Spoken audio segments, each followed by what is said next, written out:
atividades da semana 4 do Plano de Estudos Tutorados, volume 4.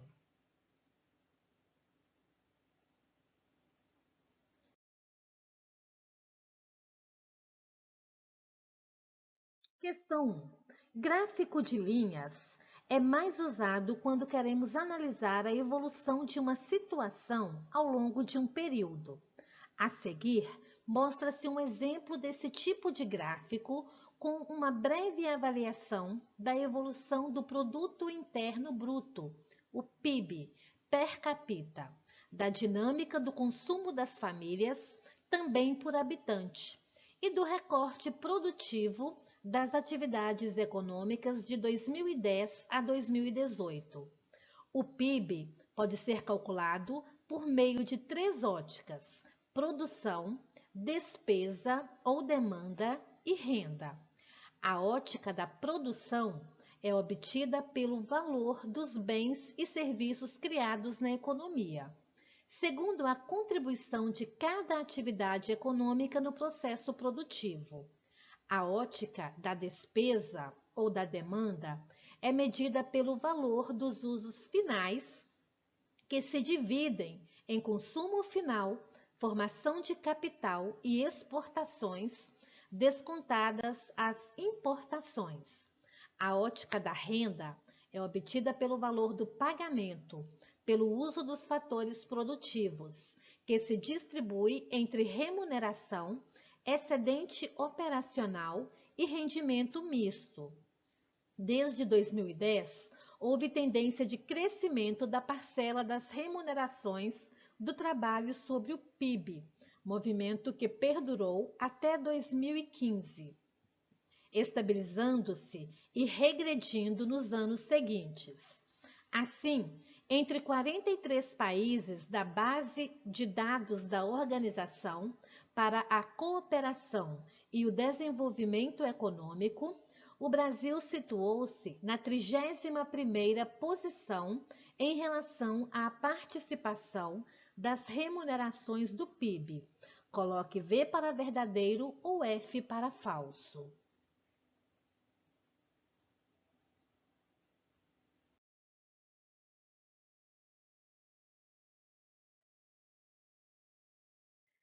Desde 2010 até 2018, houve crescimento da parcela de remuneração do trabalho sobre o PIB do Brasil. Nós podemos ver que o crescimento foi até 2015, 2016. Em 2017 e 2018, houve queda. Então, primeira alternativa, falso. O PIB pode ser calculado por meio da análise de produção, despesas ou demanda e renda. De acordo com o enunciado, essa alternativa é verdadeira. Terceiro, o PIB não tem relação nenhuma com as atividades econômicas e a dinâmica do consumo das famílias. Terceira alternativa, falso.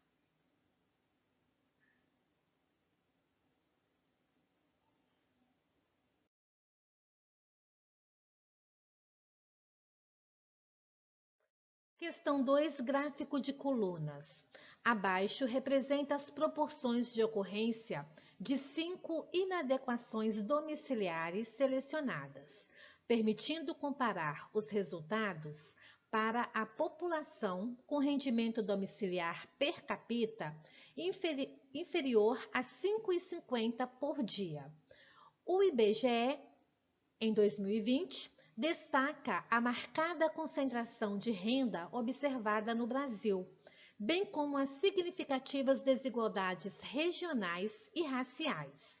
Reflete-se nas condições de moradia da população do país. A relação entre condições de moradia e rendimento monetário refere-se à forma de ocupação do domicílio, se próprio, alugado ou cedido. A população com rendimento domiciliar per capita inferior a 5,50 por dia obteve proporções mais elevadas nas 3 modalidades. A condição de cedido pode indicar uma situação de maior vulnerabilidade. entre outras situações de precariedade que afetam em maior proporção a população que enfrentaria situação de pobreza monetária. Analise o gráfico e faça uma síntese dos dados.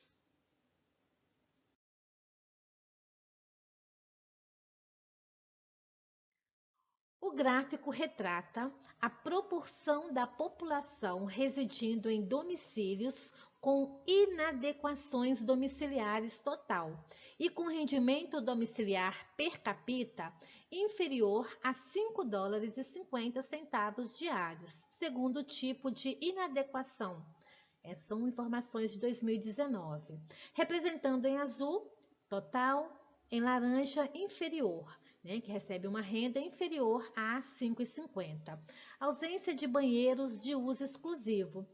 No total, 2,6. Agora, que recebem menos que esse valor, 8,1.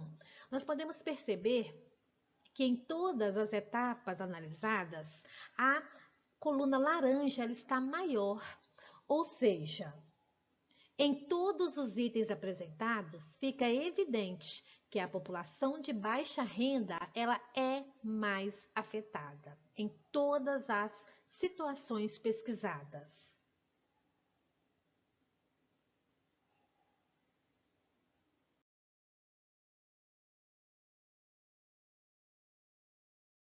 Questão 3. O principal motivo pelo qual os jovens pararam de estudar ou nunca estudaram contribui para a compreensão das distinções sociais no Brasil e pode apontar caminhos para evitar a interrupção precoce dos estudos. Para o IBGE, em 2020, a maior desigualdade se verifica na desagregação por renda.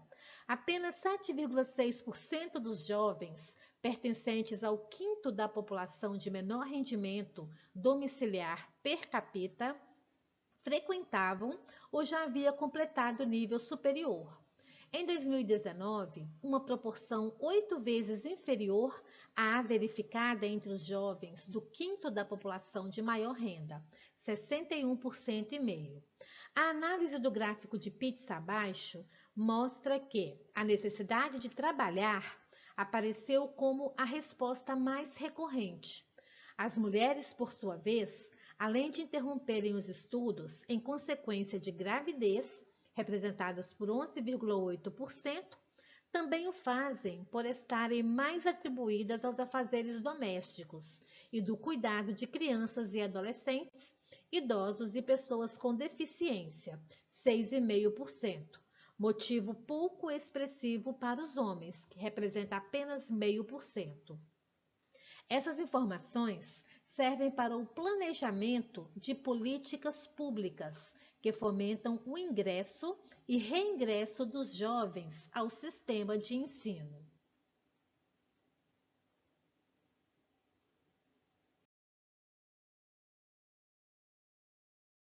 Como estudante, dê a sua opinião sobre o assunto.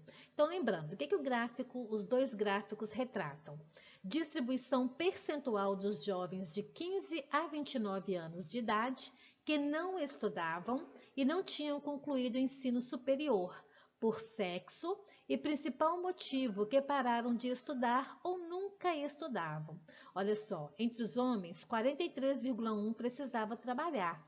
Entre as mulheres, 26%. Tinha que realizar afazeres domésticos.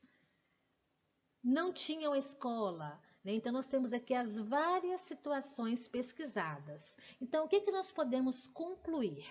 É necessário conscientizar, mas também é urgente que se faça investimentos que possibilite que o jovem continue seus estudos, bem como investimento na educação como um todo.